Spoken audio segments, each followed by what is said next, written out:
Hello बच्चों, आज हम पढ़ेंगे हार्डी वेनबर्ग प्रिंसिपल। ये बच्चों को काफ़ी डिफ़िकल्ट लगता है और इसकी मैं और भी वीडियोस बनाने वाली हूँ। पहले कुछ बेसिक हम इसको समझ लें। तो हार्डी वेनबर्ग प्रिंसिपल के according allelic frequencies in a population are stable and is constant from generation to generation. मतलब कि किसी एक पॉपुलेशन में जो एलिल फ्रीक्वेंसीज होती हैं वो स्टेबल रहती है और जनरेशन टू जनरेशन सेम रहेंगी। Gene pool in a population remains a constant. अब जीन पुल क्या होता है?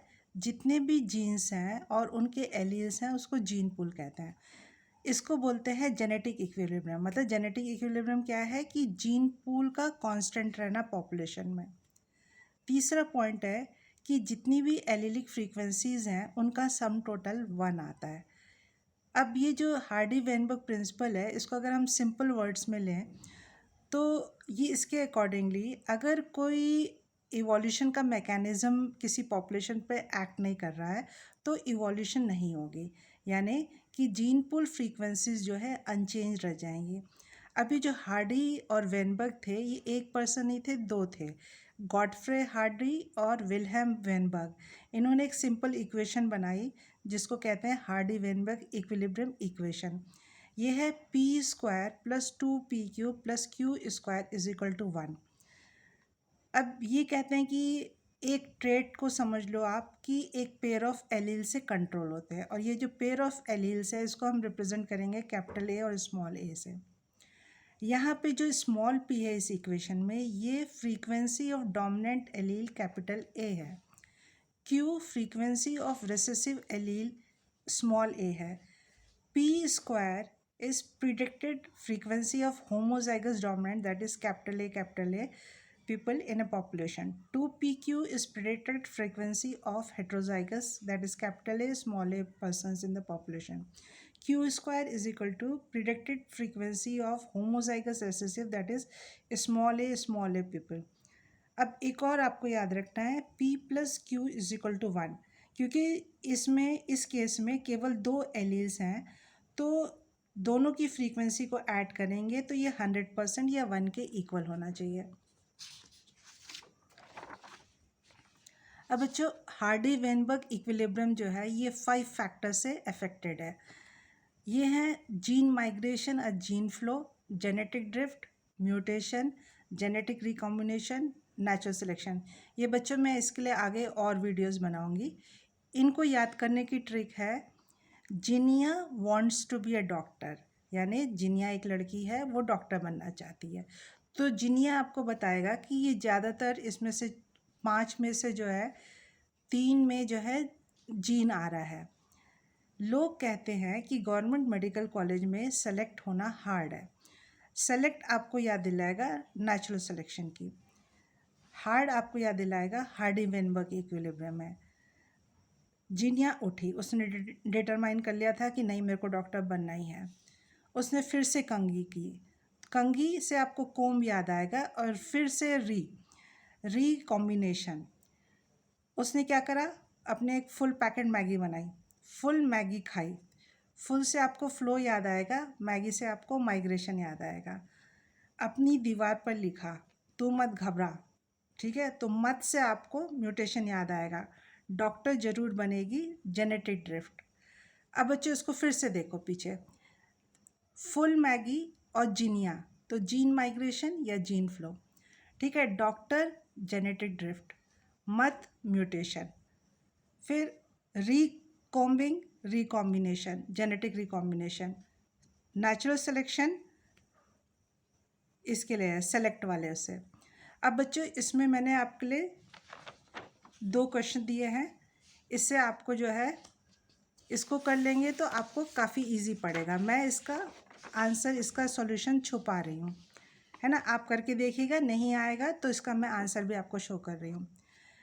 इन a population of 1000 individuals 360 belong to genotype capital A, 482 capital A small a and the remaining 162 small a.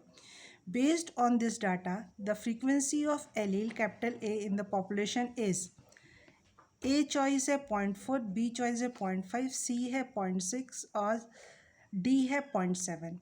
इसको आप कोशिश करके देखिए, आपसे सॉल्व होता तो ठीक है, नहीं तो अब मैं आंसर शो करने जा रही हूँ। अब इसका करेक्ट आंसर है बच्चों 0.6 सी। अब इसको आप सॉल्व कैसे करेंगे? हार्डी वेनबर्ग इक्विलिब्रियम ये कहता है p square plus 2pq plus q square is equal to 1। यहाँ पे p square frequency of homozygous genotype capital A है, q square frequency of genotype small a है। ये जो है होमोजाइगस रेसेसिव वाले की है और पी क्यू हेट्रोजाइगस की है। ठीक है, हेट्रोजाइगस की कैपिटल ए स्मॉल ए है। अब ये इसमें क्वेश्चन से 360 out of 1000 belong to genotype capital A. तो पी स्क्वायर कितना आया 360/1000, दिस इज इक्वल टू 0.36। अब पी हमको चाहिए, पी स्क्वायर रूट ऑफ 0.36 लेंगे तो 0.6 आएगा। नेक्स्ट क्वेश्चन है बच्चों, इसको आप 2-3 बार सॉल्व करके देखना, इससे ऑलमोस्ट आपके सारे क्वेश्चन सॉल्व हो सकते हैं। In a population of 1000 dogs brown fur is dominant over white fur. इसका मतलब हुआ कि 1000 डॉग्स की पॉपुलेशन है, उसमें ब्राउन फर जो है वाइट फर के ऊपर डोमिनेंट है।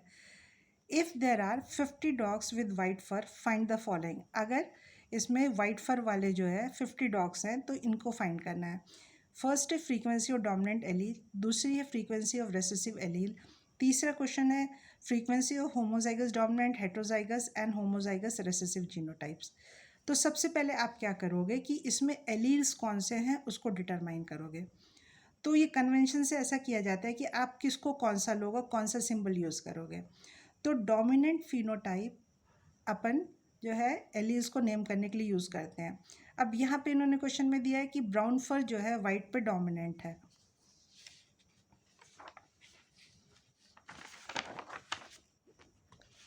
तो हम लोग यहाँ पे कैपिटल भी यूज़ करेंगे ब्राउन फर के लिए और स्मॉल भी यूज़ करेंगे वाइट फर के लिए। अब हमको पता है p square plus 2pq plus q square is equal to 1 Hardy Weinberg equation से। यहाँ पे p is equal to frequency of capital B, ये जो है ब्राउन फर एलील है। q is equal to frequency of small b white fur allele है। अब सबसे पहले हम लोग क्या करेंगे, q को कैलकुलेट करेंगे। तो number of homozygous recessive individuals हम जानते हैं कि q स्क्वायर है।